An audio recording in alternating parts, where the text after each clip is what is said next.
Hola, bienvenidos otra vez al curso Vida de Cristo. Estamos ya en la clase 39, una clase mucho más alegre que la clase anterior de la crucifixión y la muerte de Cristo. Ahora vamos a estar mirando la resurrección de Cristo, empezando en Mateo 28. Les invito a leer conmigo. Pasado el día de reposo, al amanecer del primer día de la semana, vinieron María Magdalena y la otra María a ver el sepulcro. Y hubo un gran terremoto, porque un ángel del Señor, descendiendo del cielo y llegando, removió la piedra y se sentó sobre ella. Su aspecto era como un relámpago, y su vestido blanco como la nieve. Y de miedo de él los guardas temblaron y se quedaron como muertos. Mas el ángel respondiendo dijo a las mujeres: No temáis vosotras, porque yo sé que buscáis a Jesús, el que fue crucificado. No está aquí, pues ha resucitado, como dijo. Venid, ved el lugar donde fue puesto el Señor. E id pronto y decid a sus discípulos que ha resucitado de los muertos, y aquí va delante de vosotros a Galilea, allí le veréis. He aquí os lo he dicho.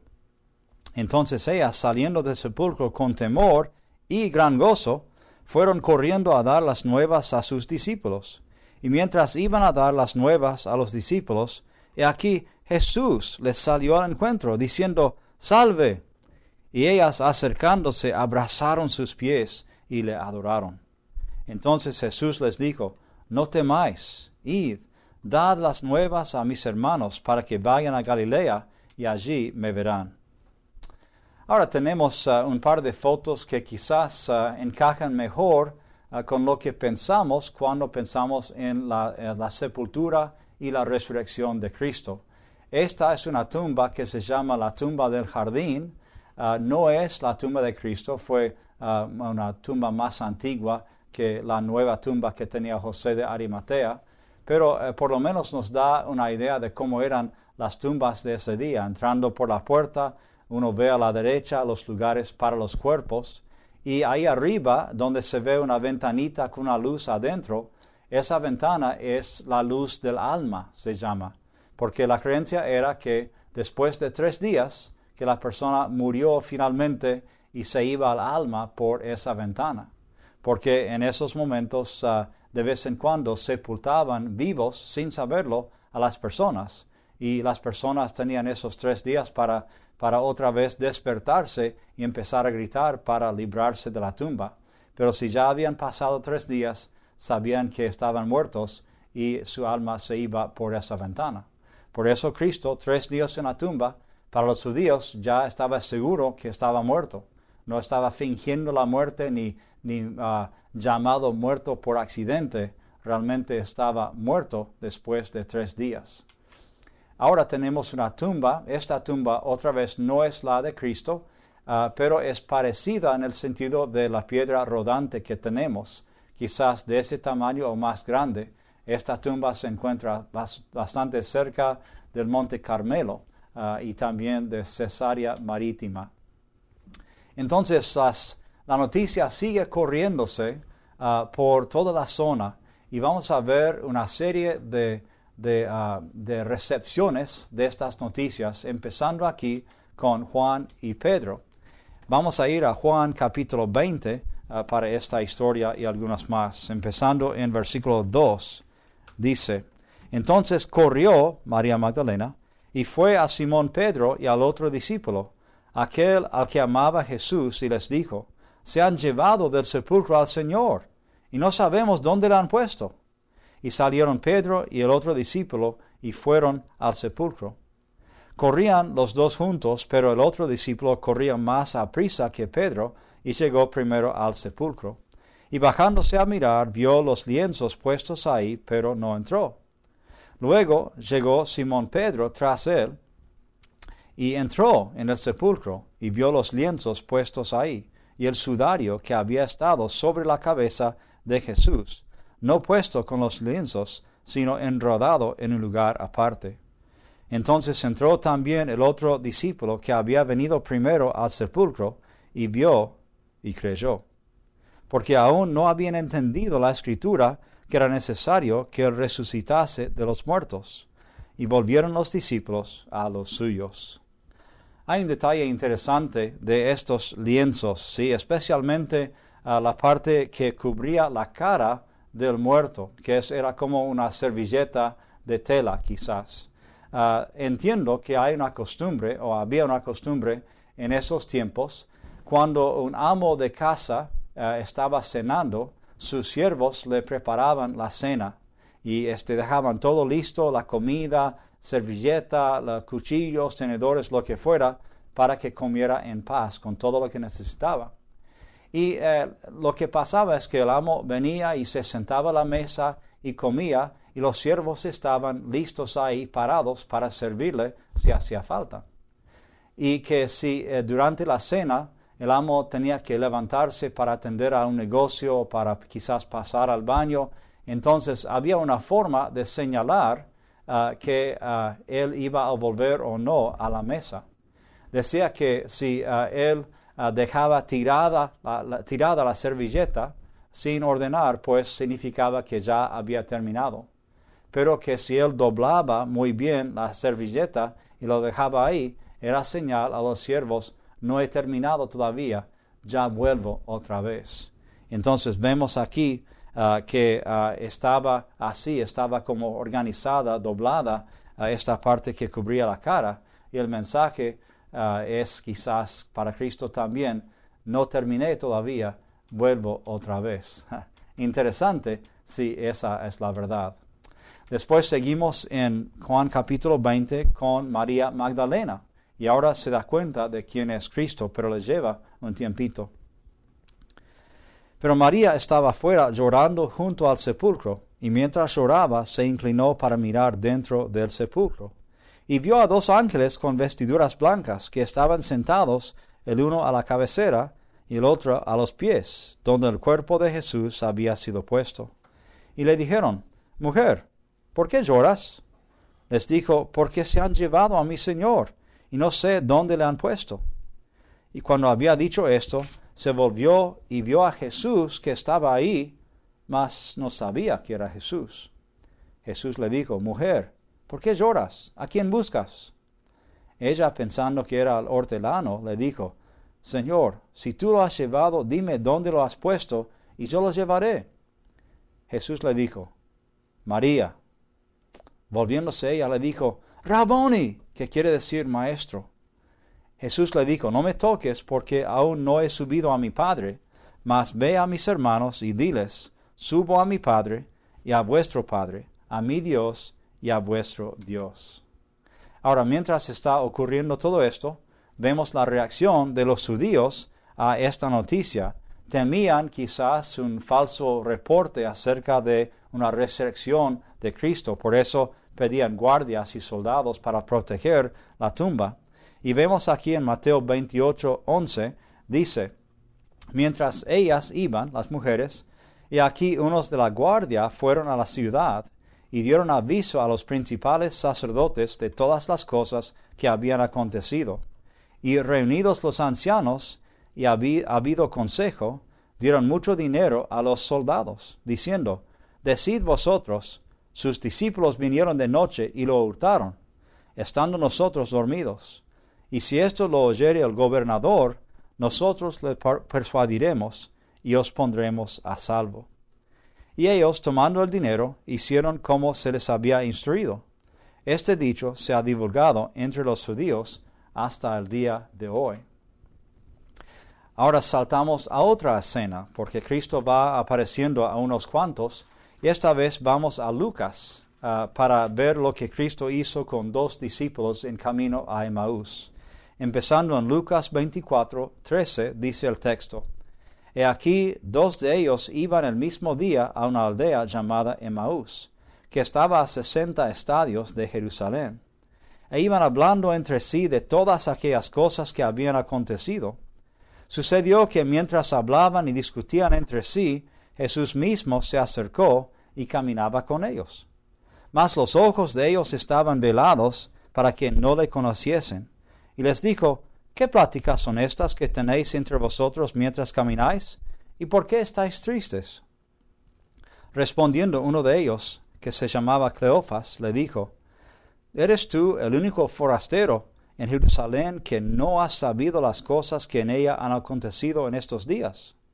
Entonces él les dijo, ¿qué cosas? Ellos le dijeron, de Jesús, Nazareno, que fue varón, profeta, poderoso en obra y en palabra delante de Dios y de todo el pueblo, y cómo le entregaron los principales sacerdotes y nuestros gobernantes a sentencia de muerte y le crucificaron. Pero nosotros esperábamos que él era que había de redimir a Israel. Y ahora, además de todo esto, hoy ya es el tercer día que esto ha acontecido. Aunque también nos han asombrado unas mujeres de entre nosotros, las que antes del día fueron al sepulcro, y como no hallaron su cuerpo, vinieron diciendo que también habían visto visión de ángeles, quienes dijeron que él vive. Y fueron algunos de los nuestros al sepulcro, y hallaron así como las mujeres habían dicho, pero a él no le vieron.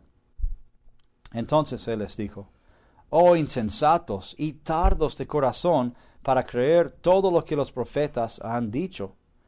¿No era necesario que el Cristo padeciera estas cosas y que entrara en su gloria? Y comenzando desde Moisés y siguiendo por todos los profetas, les declaraba en todas las escrituras lo que de él decían. Quiero parar para decir, ¿qué clase hubiera sido esa clase, no? Dice, empezando desde Moisés, yo no sabía antes que había tantas cosas acerca del Mesías en la ley de Moisés, pero hay muchas cosas. Y siguiendo por todos los profetas, es una multitud de enseñanzas ahí. O ese camino fue muy largo, o habló rápido, o ambas cosas, pero qué clase más buena hubiera sido Cristo mismo aplicando las Escrituras a sí mismo y explicando cómo fueron cumplidas en su vida que había acabado y ya retomado. Y sigue, dice, llegaron a la aldea donde iban, y él hizo como que iba más lejos. Mas ellos le obligaron a quedarse, diciendo, quédate con nosotros, porque se hace tarde, y el día ya ha declinado. Entró pues a quedarse con ellos, y aconteció que estando sentado con ellos a la mesa, tomó el pan y lo bendijo, lo partió y les dio.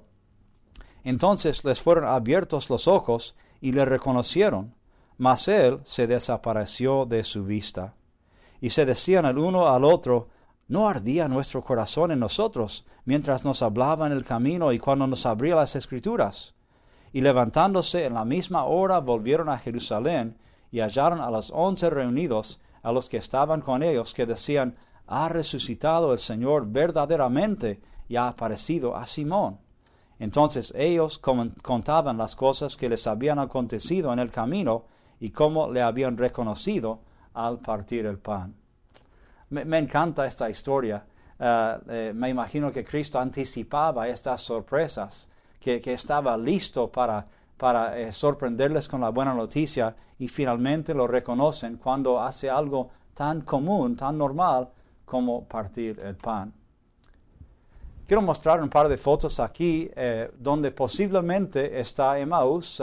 No se sabe con certeza dónde está este lugar. Hay 3 lugares, de hecho, posibles para Emaús. Este es uno, camino a Emaús, parece ser un viejo camino romano. Y este es otro, quizás más o menos cerca del mismo lugar, a unas millas de Jerusalén. Pero otra vez no se sabe con certeza. Bueno, volviendo a las historias de las apariencias de Cristo, volvemos a Juan 20, 19 al 28. Es una historia impresionante también. Cuando llegó la noche de aquel mismo día, el primero de la semana, estando las puertas cerradas en el lugar donde los discípulos estaban reunidos por medio de los judíos, vino Jesús y puesto en medio les dijo, paz a vosotros. Y cuando les hubo dicho esto, les mostró las manos y el costado. Y los discípulos se regocijaron viendo al Señor. Entonces Jesús les dijo otra vez, paz a vosotros. Como me envió el Padre, así también yo os envío. Y habiendo dicho esto, sopló y les dijo, recibid el Espíritu Santo. A quienes remitiereis los pecados les son remitidos, y a quienes se los retuviereis les son retenidos. Pero Tomás, uno de los 12, llamado Dídimo, no estaba con ellos cuando Jesús vino. Le dijeron pues los otros discípulos: al Señor hemos visto. Él les dijo: si no viere en sus manos la señal de los clavos, si metiere mi dedo en el lugar de los clavos, y metiere mi mano en su costado, no creeré. 8 días después estaban otra vez sus discípulos dentro, y con ellos Tomás. Llegó Jesús, estando las puertas cerradas, y se puso en medio de ellos, y les dijo: paz a vosotros. Luego dijo a Tomás: pon aquí tu dedo, y mira mis manos, y acerca tu mano, y métela en mi costado, y no seas incrédulo, sino creyente. Entonces Tomás respondió y le dijo: Señor mío y Dios mío. Jesús le dijo: ¿por qué me has visto, Tomás, creíste? Bienaventurados los que no vieron y creyeron. Otra vez me gusta esa historia porque demuestra la compasión de Cristo aún para los que no creen en este momento de resurrección. Y entonces, un poco después de esto, en Juan, vemos la tercera vez que Cristo aparece a la mayoría de los discípulos. En Juan 21, 1 en adelante. Después de esto, Jesús se manifestó otra vez a sus discípulos junto al mar de Tiberias. Y se manifestó de esta manera: estaban juntos Simón Pedro, Tomás llamado el Dídimo, Natanael el de Caná de Galilea, los hijos de Zebedeo y otros 2 de sus discípulos. Simón Pedro les dijo: voy a pescar. Ellos le dijeron: vamos nosotros también contigo. Fueron y entraron en una barca, y aquella noche no pescaron nada. Cuando ya iba amaneciendo, se presentó Jesús en la playa, mas los discípulos no sabían que era Jesús. Y les dijo: hijitos, ¿tenéis algo de comer? Le respondieron: no. Él les dijo: echad la red a la derecha de la barca y hallaréis. ¿Les suena? Entonces la echaron, y ya no la podían sacar por la gran cantidad de peces. Entonces aquel discípulo a quien Jesús amaba dijo a Pedro: es el Señor. Simón Pedro, cuando oyó que era el Señor, se ciñó la ropa, porque se había despojado de ella, y se echó al mar. Y los otros discípulos vinieron con la barca arrastrando la red de peces, pues no distaban de tierra, sino como 200 codos. Al descender a tierra vieron brasas puestas, y un pez encima de ellas, y pan. Jesús les dijo: traed de los peces que acabáis de pescar. Subió Simón Pedro y sacó la red a tierra, llena de grandes peces, 153, y aun siendo tantos, la red no se rompió. Les dijo a Jesús: venid, comed. Y ninguno de los discípulos se atrevía a preguntarle: ¿tú quién eres?, sabiendo que era el Señor. Vino pues Jesús y tomó el pan y les dio, y asimismo del pescado. Esta ya era la tercera vez que Jesús se manifestaba a sus discípulos, después de haber resucitado de los muertos. Alguien me dijo un detalle interesante de esta historia: aparte del ambiente ya conocido del mar de Galilea, aparte del hecho de que habían pescado juntos varias veces, me imagino, aparte de la historia de echar la red al otro lado del barco, que son cosas que nos hacen pensar en la primera vez que llamó Cristo a algunos. Hay un detalle aquí interesante: 253 peces. Uno se pregunta por qué ese número y por qué fue mencionado aquí.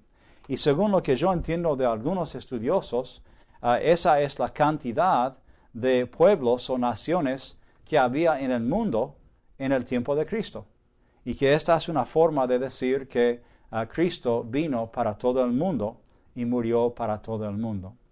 No sabemos si es cierto, pero es verdad que Cristo murió por todo el mundo. Entonces, después de este episodio, viene un momento de verdad, un momento quizás que temía Pedro por días, desde que negó a Cristo 3 veces. Y aquí dice en versículo 15, siguiendo en Juan 21, cuando hubieran comido, Jesús dijo a Simón Pedro: Simón, hijo de Jonás, ¿me amas más que estos? Le respondió: sí, Señor, tú sabes que te amo. Él le dijo: apacienta mis corderos.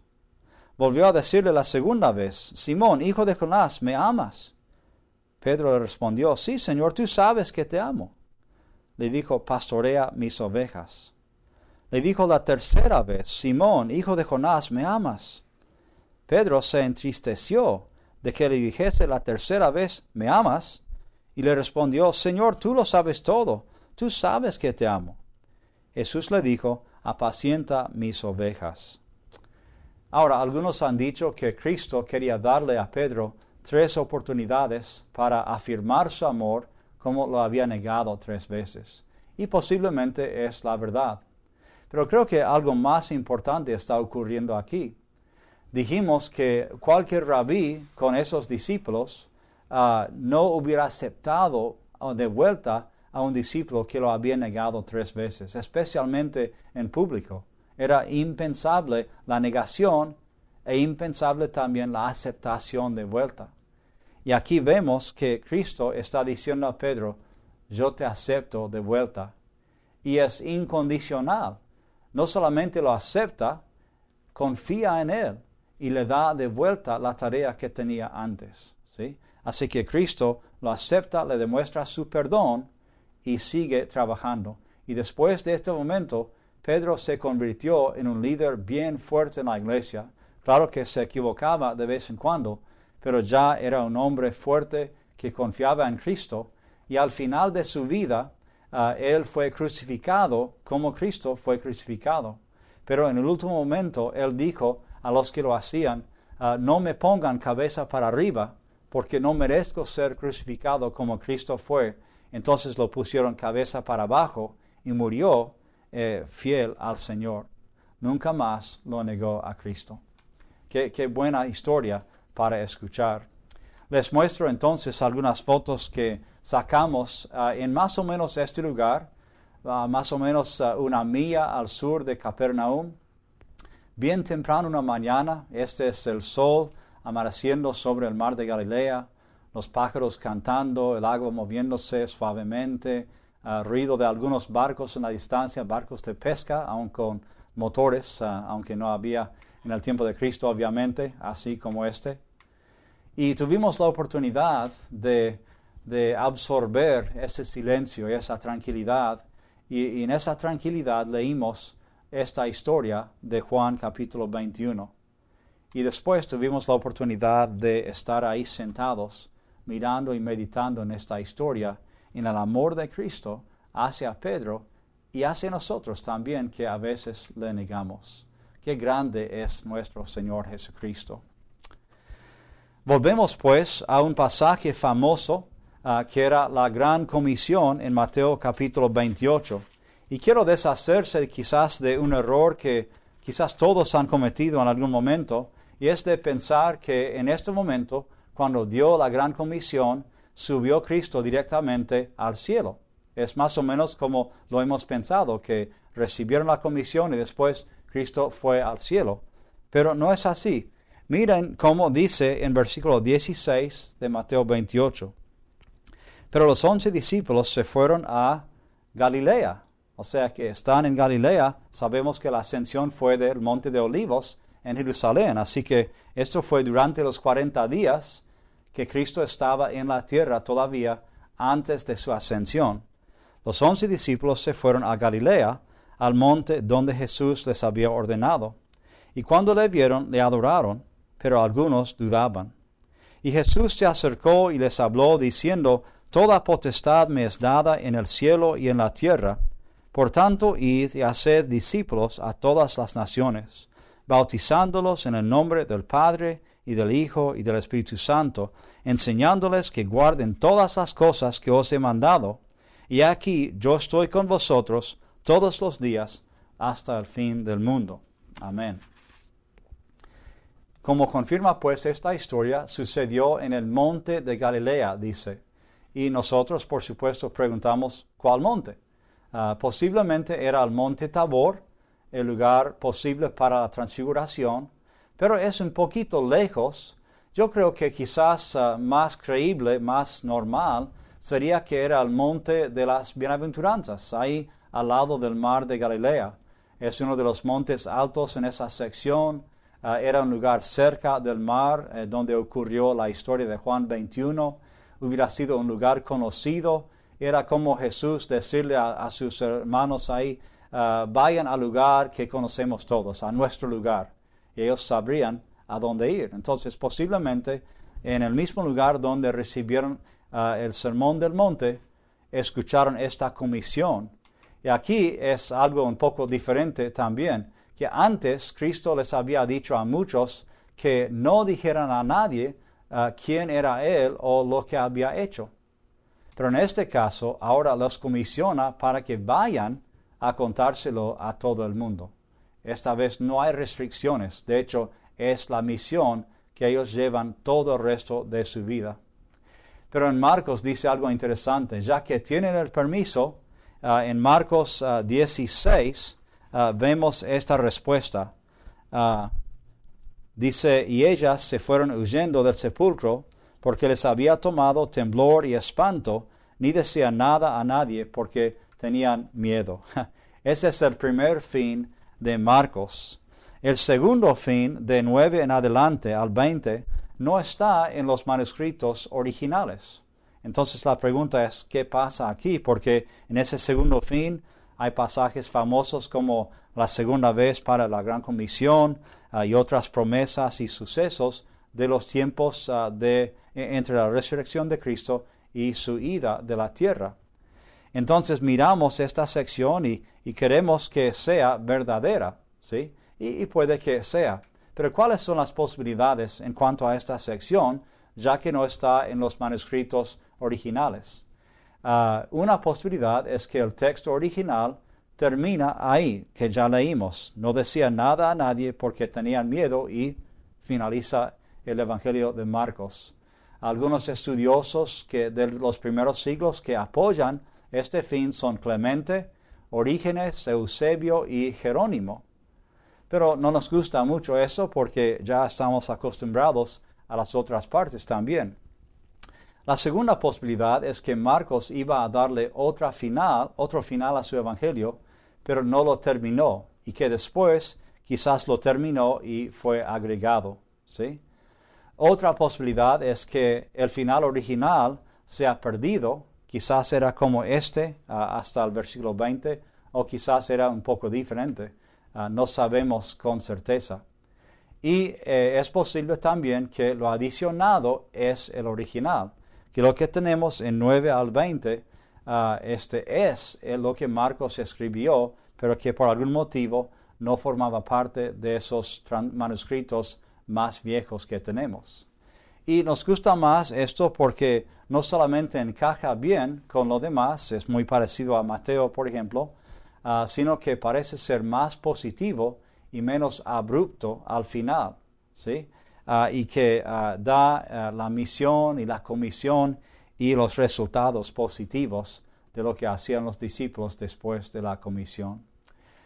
No hay seguridad en cuál de las 4 posibilidades es, pero nosotros podemos tomar por fe que Dios logró su misión y quizás la versión que ya tenemos es la versión que Dios quiere que tengamos. Bueno, estamos llegando casi al fin del Evangelio, las últimas cosas que pasaban. En Lucas 24, 45 al 49, vemos que reciben unas instrucciones finales. Dice, entonces les abrió el entendimiento para que comprendiesen las Escrituras y les dijo, así está escrito, y así fue necesario que el Cristo padeciese y resucitase de los muertos al tercer día, y que se predicase en su nombre el arrepentimiento y el perdón de pecados en todas las naciones, comenzando desde Jerusalén. Y vosotros sois testigos de estas cosas. He aquí, yo enviaré la promesa de mi Padre sobre vosotros, pero quedaos vosotros en la ciudad de Jerusalén hasta que seáis investidos de poder desde lo alto. Y este es el punto donde comienza Hechos. Y en Hechos 1 al 8, pues, vemos que Lucas toma un poquito de la parte final de Lucas y empieza su segunda parte del Evangelio en Hechos 1 y dice, en el primer tratado, oh Teófilo, hablé acerca de todas las cosas que Jesús comenzó a hacer y a enseñar, hasta el día en que fue recibido arriba, después de haber dado mandamientos por el Espíritu Santo a los apóstoles que había escogido, a quienes también, después de haber padecido, se presentó vivo con muchas pruebas indubitables, apareciéndoseles durante 40 días y hablándoles acerca del reino de Dios. Y estando juntos les mandó que no se fueran de Jerusalén, sino que esperasen la promesa del Padre, la cual les dijo, oísteis de mí. Porque Juan ciertamente bautizó con agua, mas vosotros seréis bautizados con el Espíritu Santo dentro de no muchos días. Entonces los que se habían reunido le preguntaron, diciendo, Señor, ¿restaurarás el reino a Israel en este tiempo? Y les dijo, no os toca a vosotros saber los tiempos o las sazones que el Padre puso en su sola potestad, pero recibiréis poder cuando haya venido sobre vosotros el Espíritu Santo, y me seréis testigos en Jerusalén, en toda Judea, en Samaria y hasta lo último de la tierra. Parte de las instrucciones finales de Cristo. Y aquí llegamos a la ascensión. Marcos lo pone en un versículo, siguiendo con la versión de Lucas, dice, y los sacó fuera hasta Betania, o sea, cerca del monte de Olivos, y alzando sus manos los bendijo. Y aconteció que bendiciéndolos, se separó de ellos y fue llevado arriba al cielo. ¿Dónde ocurrió esto? Dice que fue cerca de Betania. Y aquí vemos otra vez Betania, más o menos en el medio del lugar. Vemos a Jerusalén, a la cúpula dorada a la izquierda de la foto. Y en el medio, más o menos un poco a la izquierda, el monte de Olivos. Un lugar sobre el monte de Olivos donde podría haber subido es la iglesia rusa de la Ascensión, una iglesia que han construido marcando ese lugar posible. Y hay como 3 lugares posibles sobre el monte de Olivos de los cuales podría haber subido. Vemos ahora desde el valle de Cedrón, un poco más al sur, lo que es el monte de Olivos en el círculo rojo, y ven la torre ahí encima del monte, que es una de las torres posibles, marcando el lugar donde Cristo quizás subió al cielo. Vemos aquí más de cerca la torre de la iglesia rusa, aquí en el medio de la foto, y aquí tenemos la cúpula de la Ascensión, y dentro de esta cúpula tienen una huella en la piedra, tradicionalmente el último lugar donde pisó Cristo esta tierra. Otra vez, no hay forma de saber si es cierto o no, si dejó Cristo esta huella o si es algo que inventó un hombre. Pero sabemos que por esta zona, el monte de Olivos, subió Cristo a los cielos. Entonces vemos que los discípulos vuelven a Jerusalén y en Lucas 24, 52 y 53 dice, ellos, después de haberle adorado, volvieron a Jerusalén con gran gozo y estaban siempre en el templo, alabando y bendiciendo a Dios. Amén. Y así esperando al Espíritu Santo. Y si vamos a Juan, tenemos realmente lo que es la conclusión del Evangelio y de Juan mismo al escribir su Evangelio. ¿Cuál era el propósito de todo esto? Hay 2 partes. En Juan 20, 30 y 31 dice, hizo además Jesús muchas otras señales en presencia de sus discípulos, las cuales no están escritas en este libro. Pero éstas se han escrito para que creáis que Jesús es el Cristo, el Hijo de Dios, y para que creyendo tengáis vida en su nombre. El propósito de todos los evangelios es ayudarnos a creer más en Cristo y ser salvos. Y el último versículo de Juan, en 21-25, dice, y hay también otras muchas cosas que hizo Jesús, las cuales si se escribieran una por una, pienso que ni aun en el mundo cabrían los libros que se habrían de escribir. Amén. Y así termina esta clase con las buenas noticias de la resurrección de Cristo, las apariencias de Cristo a sus discípulos, sus seres queridos, la misión que les dio, que iba a durar el resto de sus vidas y que nosotros aceptamos también hoy en día. ¿Cuándo volverá Cristo a estar con nosotros? ¿Cuándo volverá en la segunda venida? No sabemos. Pero lo que sí sabemos es que nos ha llamado a ser fieles hasta ese momento, usando la vida de Cristo en estos evangelios, el ejemplo de Cristo, las enseñanzas de Cristo y la guía del Espíritu Santo. Podemos cumplir con esta misión. Ya nos falta solamente una clase más, donde vamos a hablar de algunos detalles más de recursos y asuntos de la vida de Cristo. Gracias por su atención y que el Señor los bendiga.